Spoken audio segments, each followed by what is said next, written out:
বেআইনিভাবে ভারতে বসবাস, হুগলির পান্ডুয়ায় বাংলাদেশি যুবক গ্রেপ্তার। ওপার বাংলার অস্থির পরিস্থিতির প্রভাব এবং এপার বাংলায় এসআইআর আবহের মধ্যেই হুগলির পান্ডুয়া থেকে এক বাংলাদেশি অনুপ্রবেশকারীকে গ্রেপ্তার করল পুলিশ। ঘটনাটি ঘটেছে পান্ডুয়া থানার অন্তর্গত তিন্না দক্ষিণপাড়া এলাকায়। পুলিশ সূত্রে জানা গেছে, ধৃত যুবকের নাম রিয়াদ হাসান। তিনি বাংলাদেশের বরিশাল জেলার বাসিন্দা। দীর্ঘদিন ধরেই তিনি অবৈধভাবে ভারতে বসবাস করছিলেন। স্থানীয়দের সন্দেহ হওয়ায় বিষয়টি পান্ডুয়া থানায় জানানো হলে গতকাল রাতে পুলিশ অভিযুক্ত যুবক করে আটক করে থানায় নিয়ে আসে এবং আজ তার বিরুদ্ধে সুমোটো কেস করে অভিযুক্তকে গ্রেপ্তার করে। পুলিশ সূত্রে আরও জানা যায়, ধৃত যুবক জেলায় পুলিশকে জানিয়েছেন প্রায় 3 বছর আগে দালালের মাধ্যমে তিনি বাংলাদেশ থেকে ভারতে প্রবেশ করেছেন। প্রথমে কলকাতার টালিগঞ্জ এলাকায় বসবাস করতেন, পরবর্তীতে কিছুদিন আগেই তিনি পান্ডুয়ার তিন্না এলাকায় এসে থাকতে শুরু করেছেন। তবে তার কাছে বৈধ কোনো নথি যেমন পাসপোর্ট বা ভিসা কিছুই পাওয়া যায়নি বলেও পুলিশ জানিয়েছে। আজ ধৃতকে চুঁচুড়া আদালতে পেশ করা হলে মহামান্য আদালত তাকে 3 দিনের পুলিশ হেফাজতের নির্দেশ দেন। এ বিষয়ে হুগলি গ্রামীণ পুলিশের অতিরিক্ত পুলিশ সুপার জানান, ধৃত ব্যক্তি বাংলাদেশের বাসিন্দা এবং তিনি অবৈধভাবে ভারতে বসবাস করছিলেন। তাকে গ্রেপ্তার করা হয়েছে। তিনি কি কারণে পান্ডুয়ায় এসেছিলেন এবং এর সঙ্গে আর কেউ যুক্ত আছে কিনা সে বিষয়েও তদন্ত শুরু হয়েছে। পুলিশের পক্ষ থেকে জানানো হয়েছে, অবৈধ অনুপ্রবেশের অভিযোগে ধৃতের বিরুদ্ধে নির্দিষ্ট ধারায় মামলা রুজু করা হয়েছে। বর্তমানে পান্ডুয়া থানার পুলিশ গোটা বিষয়টি খতিয়ে দেখছেন এবং অনুপ্রবেশের পিছনে কোনো বড় চক্র জড়িত রয়েছে কিনা তা জানার চেষ্টা চলছে। ঘটনাকে কেন্দ্র করে এলাকায় চাঞ্চল্য ছড়িয়েছে। নিরাপত্তা ও অনুপ্রবেশ সংক্রান্ত বিষয় নিয়ে ফের একবার প্রশ্ন উঠতে শুরু করেছে সাধারণ মানুষের মধ্যে। বাড়িটা কোথায় বলো? বাংলাদেশ। বাংলাদেশে কোথায়? বরিশাল। বরিশালে? তুমি এখানে এসছো, তুমি বাংলাদেশ থেকে কবে এসছো? এই 6 মাস আগে। 6 মাস আগে। বাংলাদেশ বর্ডার কিন্তু প্রায় আনুমানিক 1 বছর থেকে বন্ধ। কিভাবে এসছো তুমি বর্ডার দিয়ে? ও দালালের মাধ্যমে। দালালের মাধ্যমে, মানে বেআইনি ভাবে আর কি। কে নিয়ে এসছো তোমাকে? এই দেশে কে পরিচিত আছে? এইখানে ওইরকম পরিচিত কেউ নেই। আমি কাজ করি, খাই। কি কাজ করো? আমি ওয়েল্ডিং এর মিস্ত্রি। ওয়েল্ডিং মিস্ত্রি? কোথায় কাজ করো? কলকাতাতে, তারপরে এইখানে। না, এইখানে তুমি কোথায় আছো? কোথায় ঠিকানাটা জানো? কোথায় আছো এখন? থাকো কোথায়? হ্যাঁ, কোথায়? সামন্তগলি। সামন্তগলি অ্যাড্রেসটা কি জানো? পুরো অ্যাড্রেসটা কি? সামন্তগলি তো অনেক আছে। সামন্তগলি না, সামন্তগলি তো একটাই পান্ডুয়াতে। আচ্ছা, পান্ডুয়াতে সামন্তগলি। তুমি কার বাড়ি থাকো? সুরেশ গুপ্তার বাড়ি। সুরেশ গুপ্তা। আচ্ছা, ওর বাড়িতে এসে উঠেছো? মানে উনিও তোমাকে এনেছে? না, ভাড়ায় থাকে ওটা। আচ্ছা, তোমাকে এনেছে কে? এখানে পান্ডুয়া থেকে এনেছে? পান্ডুয়া থেকে আমি একাই এসেছি। একা তো দাদা- কাজের মাধ্যমে আমি মিজানের কারখানাতে কাজ করি। সুরেশ গুপ্তা তোমার ডকুমেন্টস চাইনি? না, ডকুমেন্ট চাই। ডকুমেন্টস এমনি ভাড়া দিয়ে দিল? ছেলে বউ ফৌ আছে সঙ্গে? তুমি একাই এসছো? মানে আত্মীয় স্বজন তোমার সাথে কেউ আসেনি? এইখানে তুমি তিন্নাতে কি করছো? ও পরিচিত কাকা আছে, ওদের সাথে দেখা করার জন্য এসেছি। আচ্ছা, কি নাম ওনার? বলরাম। আচ্ছা, বলরাম কাকার সাথে। যাই হোক, এই বড়রাম কাকা কই? ঠিক আছে। তোমার এমনি কাগজপত্র কিছু হয়েছে ভারতবর্ষে? না, বাংলাদেশের কি কাগজ আছে তোমার? বাংলাদেশ আমি ওইখানের নাগরিক, স্থানীয়।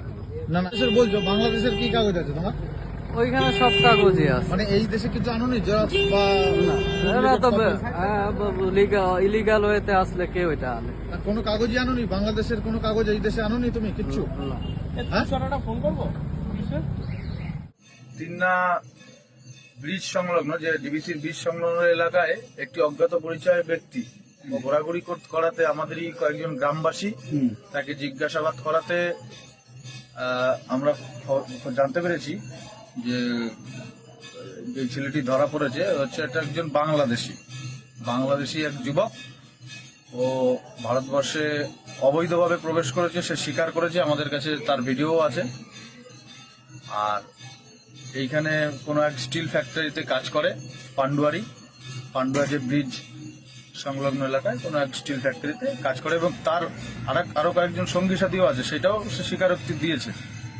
বাদ বাকি এবার প্রশাসনকে আমরা জানিয়েছি, প্রশাসন এসে তাকে গ্রেপ্তার করে থানায় রেখেছে। এবার প্রশাসন তদন্ত করে বার করুক আরো কি তথ্য পাওয়া যায় তার কাছ থেকে।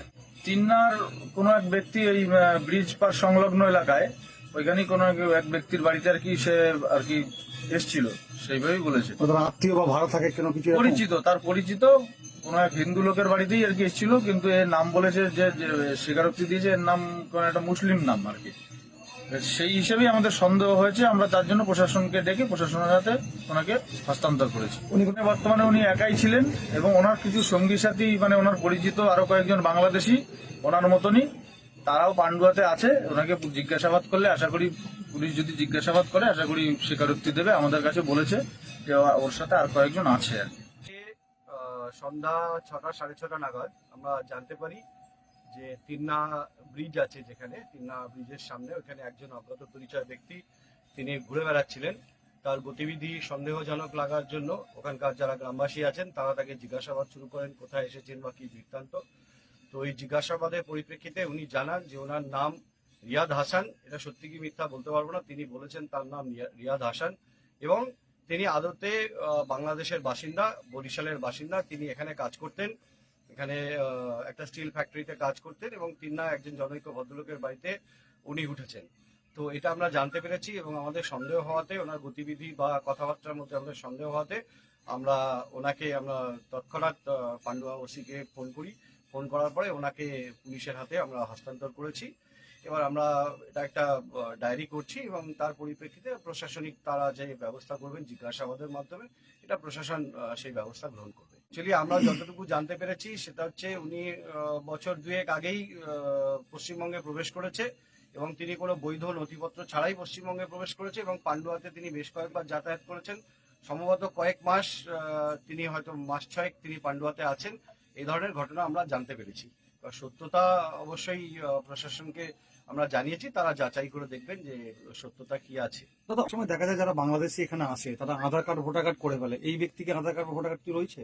দেখুন, সেই বিষয়টি এখনো বলতে পারবো না, কারণ আমরা তো আধার কার্ড বা ভোটার কার্ড চেক করার অধিকার আমাদের নেই। তো আমরা প্রশাসনকে বলেছি বিষয়টিকে যথেষ্ট গুরুত্ব সহকারে দেখার জন্য, কারণ আমরা চারিদিকে বাংলাদেশের যে বর্তমান সামাজিক পরিস্থিতি এবং তাদের যে ভারত বিরোধী অবস্থান, তাতে আমরা যথেষ্ট আতঙ্কের মধ্যেই আছি যে কোনো রকম ভাবে অনুপ্রবেশ করে এসে তারা ভারতবর্ষে বা পশ্চিমবঙ্গ বা পান্ডুয়ার মতন একটা শান্ত সৃষ্ট এলাকাকে যদি তারা বিশৃঙ্খলা ঘটানোর চেষ্টা করে বা কোনো রকম দুষ্কৃতিমূলক কাজকর্মের সঙ্গে যুক্ত হয়ে পান্ডুয়ার শৃঙ্খলাকে বা সমাজকে যদি কলুষিত করার চেষ্টা করে, সেটা যাতে কড়া হাতে দমন করা হয়, এই বিষয়টাকে নিয়ে দেখার জন্য আমরা ওনাদের কাছে আবেদন করেছি এবং এটা আমাদের যথেষ্ট আতঙ্কেরও একটি বিষয়।